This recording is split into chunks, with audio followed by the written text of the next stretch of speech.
Hi everyone, it's Carl Palmer here, and you are listening to CATtales. You're listening to CATtales. Hi, you're listening to CATtales, and I'm Cat. Carl Palmer is the drummer's drummer. His dazzling speed and mastery of the drums has secured him multiple awards, as well as a respected place in history as one of rock and roll's greatest drummers. A consummate professional, a brilliant technician and a dynamic showman, he has thrilled audiences for nearly 6 decades, playing with some of music's most memorable bands, from Atomic Rooster and the Crazy World of Arthur Brown to multi-platinum selling supergroups Emerson, Lake and Palmer and Asia. When I caught up with him, he was fresh from touring his ELP Legacy shows, celebrating 50 years of the band's third album and ahead of Asia's 40th anniversary tour this summer. But what I couldn't wait to talk to him about was the release of an amazing boxed set, Asia in Asia, and to hear the stories behind the recording of the 1983 performance in the Budakon in Tokyo.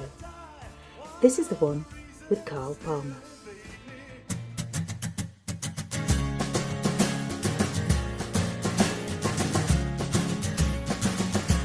Welcome to the show, Carl. I'm really excited to talk to you, and I'm genuine about that, actually. Okay, well, listen, thanks for having me on. It's great. It's nice to be talking to you, and obviously it's a very important time for me right now because we got this fantastic box set. Oh my goodness! You're telling me it's fantastic. I've got it in front of me here, Carl. I have too, and wow. You can imagine we worked on it for a long time. Roger Dean was a big help. Right. There's lots of stories behind this cat, to tell you the truth.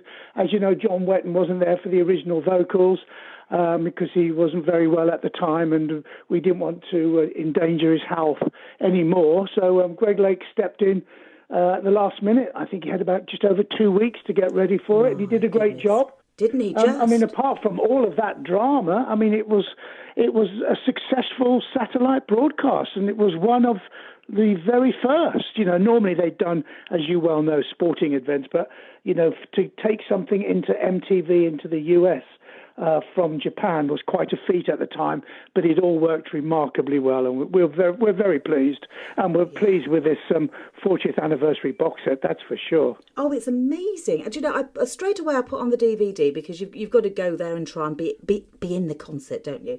Yeah, of course. And of course. You're talking there about the technology. It was amazing in terms of the production at the time, wasn't it? You really do have to put this in context of something that was 1983. To be honest with you, the fact that nothing went wrong is quite amazing, really, because you would expect something to go wrong with something like that, a line breakdown or whatever, or the sound falter in whatever way. But no, it was absolutely perfect throughout, and we were quite amazed ourselves. We did rehearse in a Yamaha holiday camp in the Kyushu Islands for about a week. So we were kind of on our own there, each with a chalet and the rehearsal room next door, and there was a cook that came in every day to some kitchen staff to do breakfast, lunch and dinner. So we were totally dedicated to what we had to do, and it paid off at the end of the day. And as I say, Greg did a great job, and I was very grateful for him to step in at the last minute like he did, and it worked out really well. And on top of that, not many people at the time saw it here in Europe. Yes, it was available on a DVD way back, or a video, should I say. And also, there was a thing they called, a video disc. I don't know if you recall those, but yes. Not a lot of people had the gadgetry to play it. But, it was out on that for a while.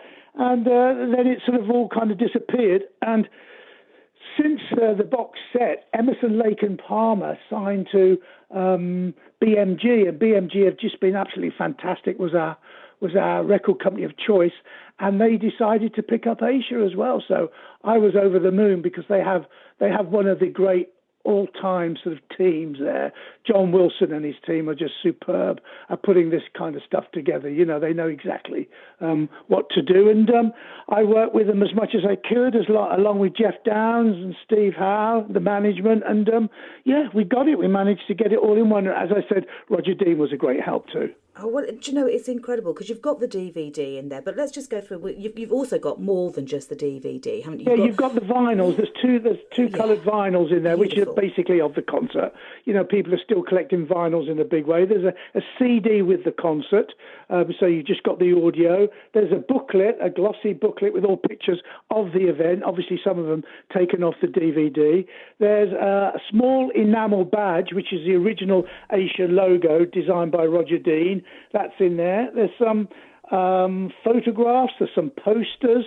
I think we're looking at some ticket stubs, which are a reproduction, of course, but that's what happened on the day, and it's all there in the box. So, as a complete sort of box set, as it were, for that event, there's no more we could have done than what we've done here. So, I think the whole band is extremely happy with that. Oh, and quite rightly so. I mean, it's something to be treasured. And of course, what you were playing there in terms of the set list was really the all-encompassing, Asia at the time, wasn't it? So anybody who's a collector looking at this, where you've got your vinyl, which is making a resurgence, as you say, but you've also got it in the other formats as well to enjoy.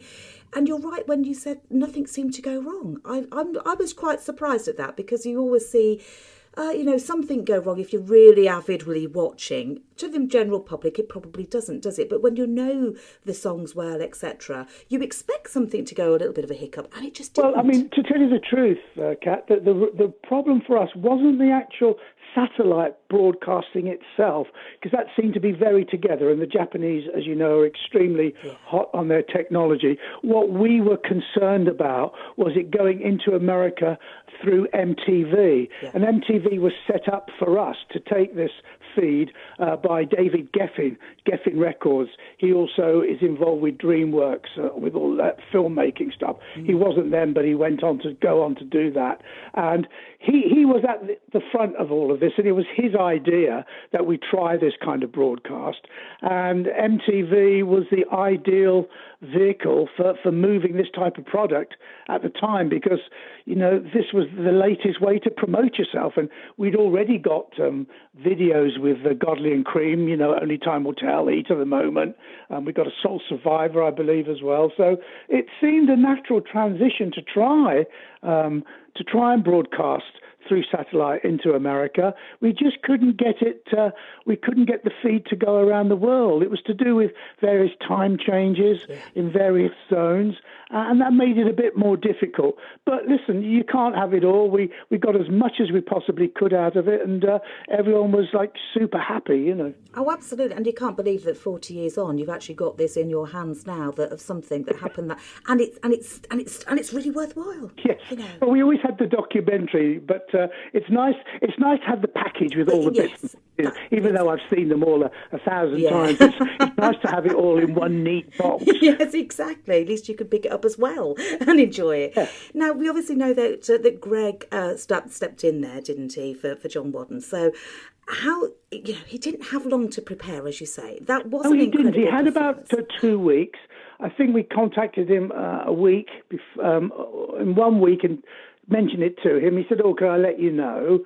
And it wasn't my idea, which a lot of people think it was. It was John Kolodner's idea. John Kolodner being the right-hand man for David Geffen of Geffen Records. He contacted Greg, and Greg said, "Oh, give me a couple of days."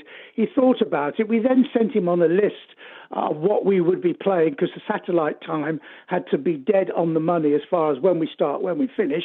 You couldn't go over, because you'd just be cut off, and that would be fatal, really. So we wanted to make sure we got all of the songs in and the spacing between the songs. So we timed it out meticulously and got it all right. We sent it on to Greg, and he learnt the songs at home. We then did a week's rehearsal with him here in London, and then, as I said earlier, we had a week in a sort of Yamaha holiday camp in the Kyushu Islands, and then we had another 2 days or another full day in the Budakon, setting all up, all the tie lines, or everything, to make sure everything was working and double checking. So we had quite a few run throughs then. But once the satellite time was up and running, I mean, that was it. We had to start the show, and that was it. But we were reasonably well prepared by then, because we were 3 and a bit weeks in to playing this material, and 3 of us knew it incredibly well. But Greg caught up quickly and just got in there and did it, and good luck to him. And what's ironic about that is that when Greg Lake left King Crimson to join Keith Emerson, and eventually form ELP, it was John Wetton that took his place in King Crimson. Oh, I didn't realise that. It was weird that, in John's place in Asia was fulfilled by Greg Lake. So musical chairs yet again. And here tonight, we're going to end off with Soul Survivor. Here we go!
Thank you, everybody. Thank you very much. Thanks a lot, man. Hi, everyone. It's Carl Palmer here, and you are listening to CATtales. So was John happy about the choice then of Greg at the time? You know, John was very ill at the time, you know, and he died, in 2017. He was a very big friend of mine. I mean, socially, you know, he's one of the very few musicians I could mix with, you know, generally, you know, any time of day. Unfortunately, he was a chronic alcoholic. And, of course, you know, I drink very little. I've never drunk a beer in my life. So, you know, we were poles apart, but we got on exceptionally well. But John was just too ill. We'd had this success, we'd had a year of success, and it sort of might have gone to his head in a way. And we knew that he couldn't fulfill what he had to do. He actually went missing for a few days, and that's when we decided, you know, once he was found and he was brought home and he was taken care of and set up properly and dealt with in a humane way, we realised that it was better for his health if we did it, you know, with someone else. And he completely understood that. And for the last 14 years of John's life, he was straight as a die. He didn't drink anything, and he got over it. It was just at the wrong time this opportunity came up where he was he was at the top of his alcohol addiction, and it just eventually caught up with him round about the time we had this satellite broadcast booked. He was really upset, as you can imagine. Yes. There was no way he was going to be able to recover and perform to the standard he would like. So, you know, you have to be cruel to be kind at times. And we made a decision for him. He completely understood. And, you know, it was never talked about again when Asia did get back together again and start working. And that was it, really. It was just one of those things. But we were very lucky to have Greg Lake, and we were lucky it all went well.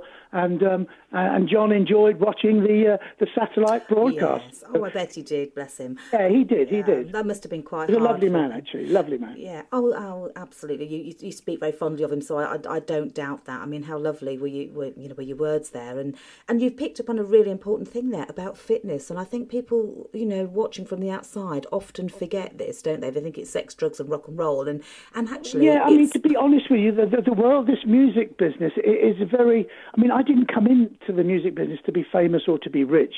It just so happens that these things happen to me. You know, I'm not saying I'm super famous or anything, but these things just happen to me, and I had a lot of success, you know, over a number of years. But I've never really the music and being a great player, you know, and like even yesterday I practiced, you know, for an hour and a bit.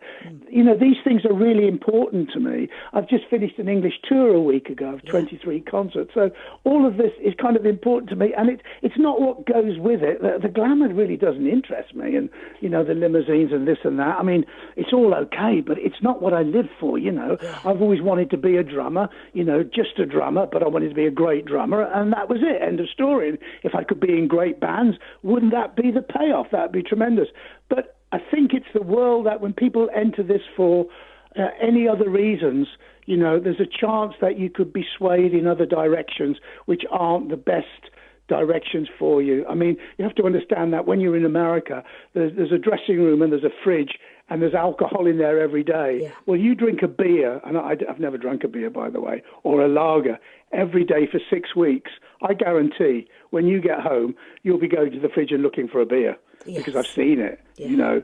And you just can't. You have to look at the lifestyle, you know, seriously, because it has to be dealt with in such a way where if this impedes your performance in any way, then you have to stop doing what you're doing and get on the treadmill or change your diet or stop drinking or whatever you've got to do, you know. But, you know, it's easier said than done. I just happen to be super disciplined. So I think it's because being a drummer, if you're not physically fit, then you've got major problems. You know, if you're playing guitar, it's a little bit easier. But if you're playing guitar and singing and you've got to pitch properly and you're not, you know, you're a bit drunk or you're a bit overhung or whatever, it's not going to happen. So whatever you do, really, you can't afford to overindulge in anything. No, I totally agree, and I've spoken to people who say exactly the same thing, have come out the other side, or those like yourself who have, you know, focused on the fitness anyway, and so it just fits in with that lifestyle. But what do you actually do to keep fit then? Do you actually go out running or on that fitness mill or what? Well, since I used to run a lot outside until I got this we got this app, and I live in Hertfordshire. Well, I live on the cusp of London, actually. I've got a Hertfordshire address, but a London telephone number. And it kept coming up how polluted the air was outside here. It was kind of high. Not super high, but high enough. And obviously concerning. So I try to run in woods and things. I don't run on the road anymore or around the playing fields, which are close to the road. Or basically, I'm sitting in my study now, and I've got a treadmill here, and I'll jump on that and I'll run for half an hour. That's how I'll do it. Or come Wednesday this week, I'll go skiing for a couple of hours. There's an indoor skiing centre not far from where I live, where there's real snow, so I enjoy that. So I try and do a few things like that just to keep myself sort of on top, as it were. Plus I use the yoga resistant bands. I find that they're much better for me than weights, because you can pull a band as far as you want to pull it, where a weight you either lift it or you don't. So this is resistance. I've got 3 of them hanging behind the bedroom door, and they work wonders. That's brilliant. No, that's brilliant. Did you have a particular favourite of that performance that you would like me to play? I would say the piece of music that launched the band and was obviously and has a great story. The piece of music would be "Heat of the Moment," and the story that you need to hear about that. It was recorded about 2:00 in the morning, and it was the last thing that was brought in on that day. Hence 2:00 in the morning recording it.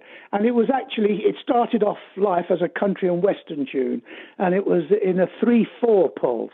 So it wasn't like in a rock tempo or a rock vein at all. It was 3/4. Almost, it was a waltz, and it was very, very weird. And I think we messed about with it for about 45 minutes, 50 minutes, and we ended up getting the version which we've got now. And of course, that was the song "Heat of the Moment" that launched Asia. So that would be one of my favourites.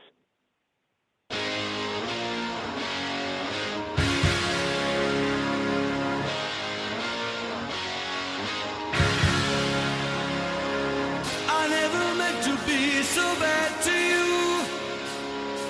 One thing I said that I would never do. A look from you and I would fall from grace, and that would wipe the smile right from my face. Do you remember when we used to dance, and incidents arose from circumstance? One thing led to another, we were young, and we would scream together songs unsung. It was the heat of the moment, telling me what my heart meant. The heat of the moment showed in your eyes, and now you find yourself in 82. The disco hotspots hold no charm for you. You can't concern yourself with bigger things. You catch a poem like the dragon's wings. 'Cause it's the heat of the moment. The heat of the moment. The heat of the moment showed in your eyes.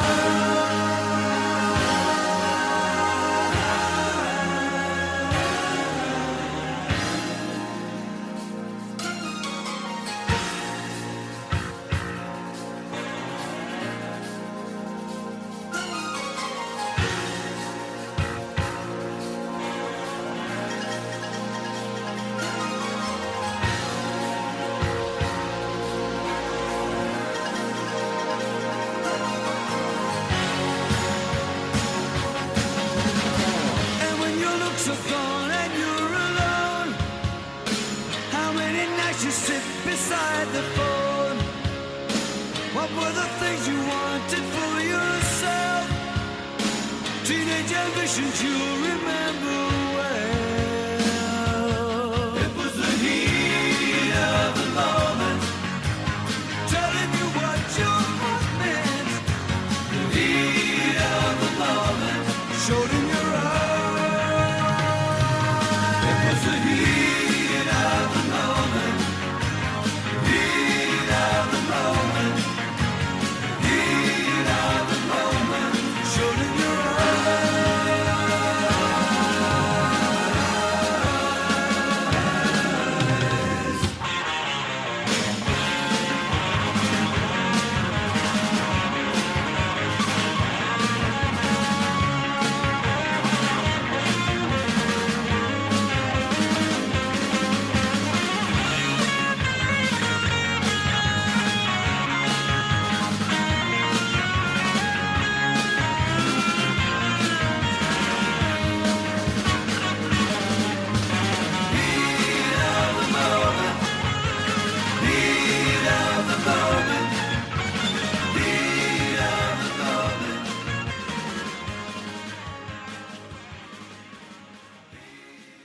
Hi everyone, it's Carl Palmer here, and you are listening to CATtales. And you mentioned there that you've just come off a tour, haven't you? The Legacy tour of ELP. So that, celebrating 50 years of that band as well, at the same time as 40 years of Asia. I mean, it all comes together, all these, it's a bit like buses, isn't it? They all come together. Next year will be the actual anniversary of this box set, the 6th of December, 2023, because it was 1983. So we will go back to the Budakon, and we will play. We've been invited. Whether or not it's the Budakon, I'm not 100% sure, but we've been invited to go back and play the same show. I'm not saying it's going to be a satellite broadcast, but we will go back because the following in Japan for Asia was quite immense. Was terrific. Yeah, and an unusual audience as well. I know other people who have played, Japan have found it a little bit different because their reaction's been very different. I think it's less so now than it was in 1983. They're a little bit more reserved. They are reserved. I mean, they're kind of reserved and sneaky, the Japanese. I'll be very honest with you. I was at the university in Tokyo for about 6 weeks when I took my showdown, which is it's like a black belt, and I worked with a lot of people there, and I lived in the dorm, and I did all of that for the 6 weeks. And there's a certain amount of honour, but it's like this. I remember playing with Asia in Japan and seeing gentlemen in their suits and ties and their Samsonite briefcase on the floor with a little red light flashing on the side, and they were recording the material. And within about 24 hours, that particular performance was on a CD in a shop in Tokyo called Highland. Oh, no, you can't believe it, can you? Bought $1,500 worth of ELP material, and I bought the Asia piece as well that they got, and started releasing them here on our own label, the Manticore, straight from the Manticore vaults, and they were ELP bootlegs, but a lot of them had been done in a similar way, so they're very honourable and they bow to you and this and that. I'm not saying they're all the same, but in actual fact, they can be quite sneaky, and technology is a big part of their life, and they enjoy using it, and they enjoy abusing it. And, when you record something and go and sell it, like within 24 hours, you are kind of robbing the band, really. It's illegal. It shouldn't happen. So, I've got mixed feelings. I mean, I'm sure this happens all over the world. Well, we know it does. It was just so blatant, when I saw it happening in Japan in the front row, because as you know, they all come from work directly to the concert, because a lot of them might live out in Kawasaki, which is a 2-hour bullet train ride away. That's what they travel every day. So they come straight away. The concerts are early. The concerts are like 6 o'clock, could be 5, depending, and you play your hour and a half, 2 hours, they stand up and they clap and they all march out in order and they're gone. There's no emotion there, so it's an interesting place to play. And when you stay at hotels, I think Katie and myself, we were there at some Hilton in Tokyo, and they get to know where you are. And so it's very difficult to go and have breakfast because they sit there kind of watching you, which is a bit uncomfortable. So you end up going sort of down into the basement of the hotel. That's a small shopping mall. And you go and have breakfast somewhere like that, just so you can get away from that little bit of pressure which is being applied by them. But then you next minute you sit there, you're having your cappuccino, and you see a paper moving, and it's like Clouseau, there's a Japanese fan has spotted you, and they're hiding behind a newspaper. So it's a weird environment. I like a lot of it, but there are some things I do dislike. Oh, that's amazing. So really, you can't wait to go back to this, can you? I can't wait to go. Well, we will be going back next year, and as you said earlier, I'm sure quite a few things have changed. Oh, I bet they have. And then looking back on the rest of your career, you've got ELP, you've got Crazy World of Arthur Brown, haven't you? Atomic Rooster, you've got so many different bands and a fabulous legacy. Well, the Atomic Rooster, I recorded the Tomorrow Night, which was the number one they had. I'd been in and recorded that with them, and then I left to join Greg and Keith. and they obviously had to re-record it again. You know, once I'd gone, then they released it. And of course, when it was released, I was in rehearsals with Greg and Keith, and I remember sitting there hearing Tomorrow Night by the Atomic Rooster on the radio at number one, thinking, did you make a mistake? You know? But obviously I didn't. But, you know, as I say, I've been lucky and I've been blessed, and I'm extremely grateful. Oh, and may you continue to be as well there, Carl.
Thank you for listening to CATtales with me, Cat, and my guest today, Carl Palmer. The tracks featured are Here Comes the Feeling, Soul Survivor, and The Heat of the Moment from Asia in Asia, live at the Budakon, Tokyo in 1983, and Tomorrow Night by Atomic Rooster. Asia in Asia, live at the Budakon, Tokyo is available from the 10th of June. Follow the links in the show notes to pre-order and read more about it on the CATtales blog. Visit carlpalmer.com for more information about Carl and originalasia.com for the latest information on Asia, and to listen to this again and to other tales, visit cattales.co.uk. You've been listening to CATtales.